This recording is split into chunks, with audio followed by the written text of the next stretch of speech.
The second dualist to talk about is a man named Zeno. Zeno argues that in the physical universe, nothing ever changes. Motion is impossible.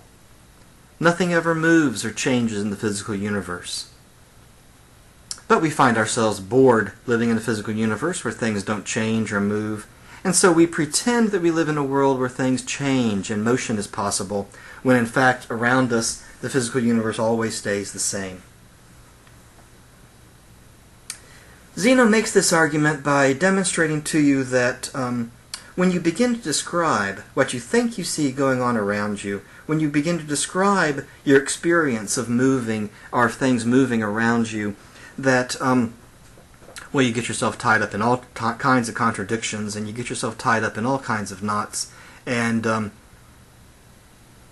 in fact there's no way that you can accurately describe what you claim to see going on around you in the physical universe. Zeno's the master of setting you up. He'll get you to agree with something and then show how what you're agreeing to can't be true. For example, if Zeno were making this demonstration to you today, he might say, he might ask you a question. For me to get from Ocala to Jacksonville, I've got to get halfway to Jacksonville first. Right? Well, let me think. If I'm driving from Ocala to Jacksonville, well, before I get to Jacksonville, I've got to get halfway to Jacksonville first. Kind of makes sense to me. It's fairly obvious. That for me to get from Ocala to Jacksonville, I have to get halfway to Jacksonville first. Well, of course that's true. It seems obvious. But in fact, isn't it also true that for me to get from Ocala to Jacksonville, I have to get a quarter of the way to Jacksonville first? Well, that's true too. But now both those statements can't be true. It can't be true that I have to get halfway to Jacksonville first, and that I have to get a quarter of the way to Jacksonville first. They can't both be true, because I can only get to one of these points first. I can't get to both of them first. So which point do I have to get to first? The halfway point or the quarter wave point? Okay, I guess I've got to get a quarter of the way there first.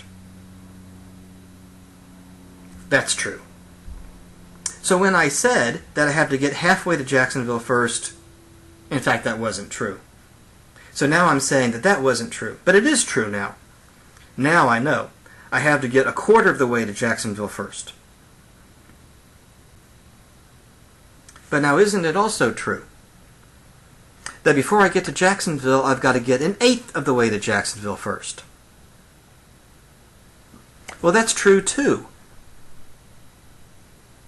But they both can't be true. So I guess, when I just said I have to get a quarter of the way to Jacksonville first, that wasn't true. But now I know where I have to get to first to get to Jacksonville. I've got to get an eighth of the way to Jacksonville. But now that I think about it, it's also true I have to get a 16th of the way to Jacksonville first. And I can't get to both of those places first either.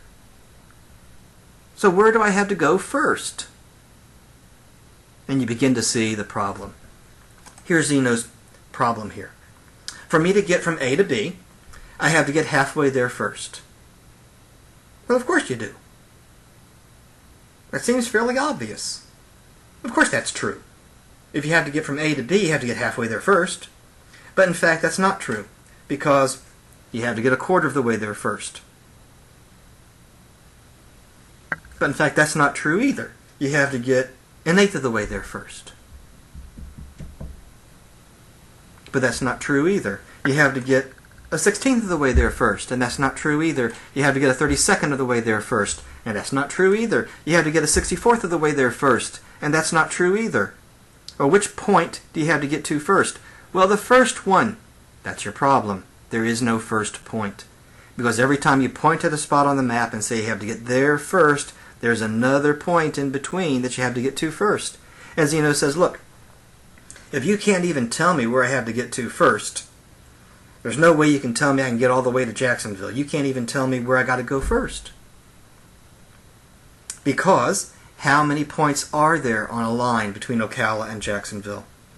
Think back to geometry class. How many points are there on a straight line, or any line at all? How many points are there on a line? That's right, an infinite number of points. And if you point at one line, point at one point, and say, that's where I have to get to first, there's always another point you didn't get to first. And Zeno says, if you can't even describe to me how you get from Ocala to Jacksonville, then you don't get from Ocala to Jacksonville. You can't even tell me where to go first.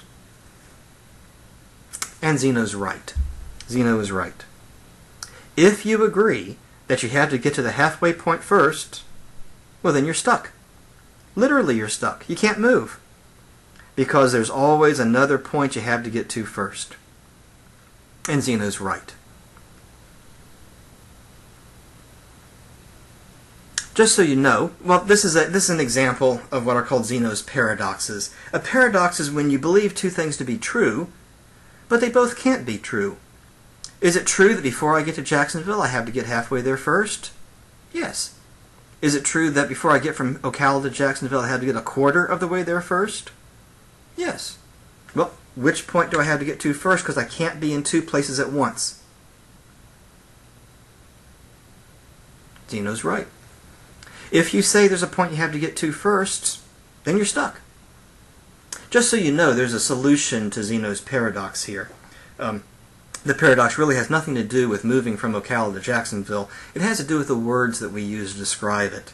Because if you say that you have to get to the halfway point first before you can get to Jacksonville,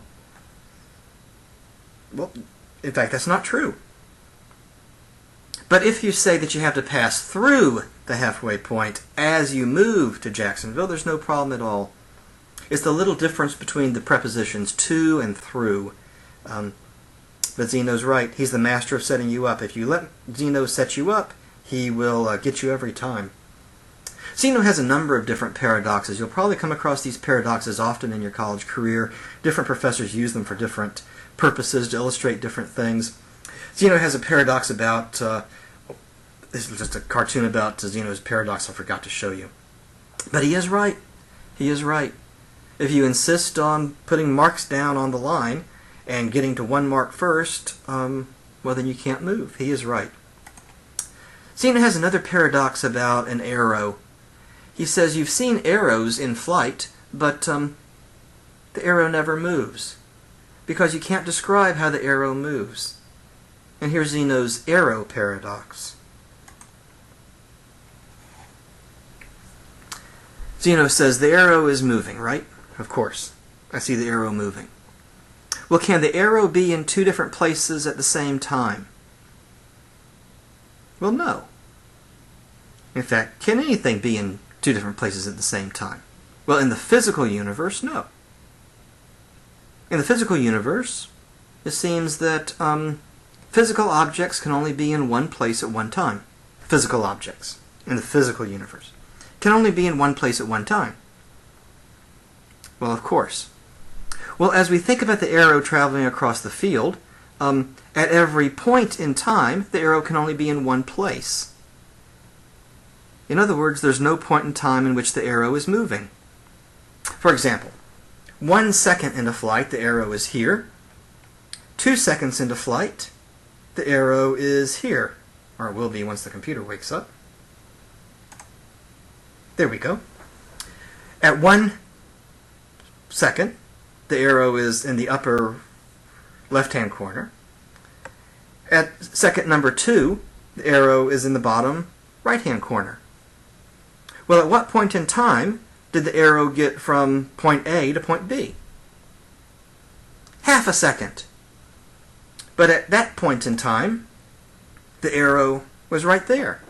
At what point in time did the arrow get from the first place to the second place? Oh, halfway there. No, because at that point in time, the arrow was only in one place. It was there. When did the arrow get from the first place to the second place? And you start to see Zeno's problem. Or you start to see your problem, since you agreed with Zeno that physical objects can't be in two different places at the same time. Well, there are a number of solutions to Zeno's paradoxes. He has an awful lot of them. He's got another paradox about... oh, I forgot about this cartoon. What's with me in cartoons today? Here's Zeno making, as a lawyer, Zeno making the argument that his client couldn't kill anyone with an arrow because he can prove that the arrow never moved. And the judge asks him to approach the bench to present his evidence, and well, you see Zeno's problem here. He has a number of different paradoxes. He's got one about a turtle who challenges a man to a foot race, and the turtle wins every time. And you think, well, that can't happen. And Zeno says, well, get out a pencil and paper and do the math, and as it turns out, the turtle wins every time.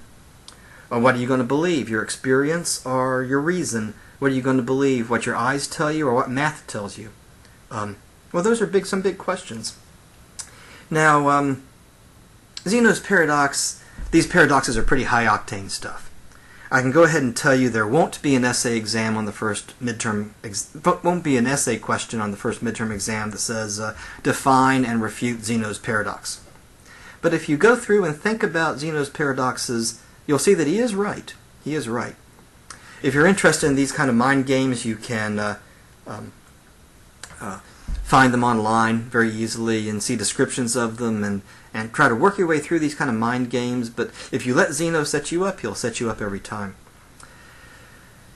So again, you don't need to be too concerned about grasping every detail of Zeno's argument here. But you want to know Zeno's name. You want to know that he takes the exact opposite position that Heraclitus does.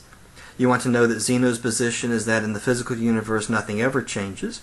You want to know that he is famous for his paradoxes, where he sets you up with these stories, and then as you try to explain what you claim is going on, you find out that Zeno has set you up.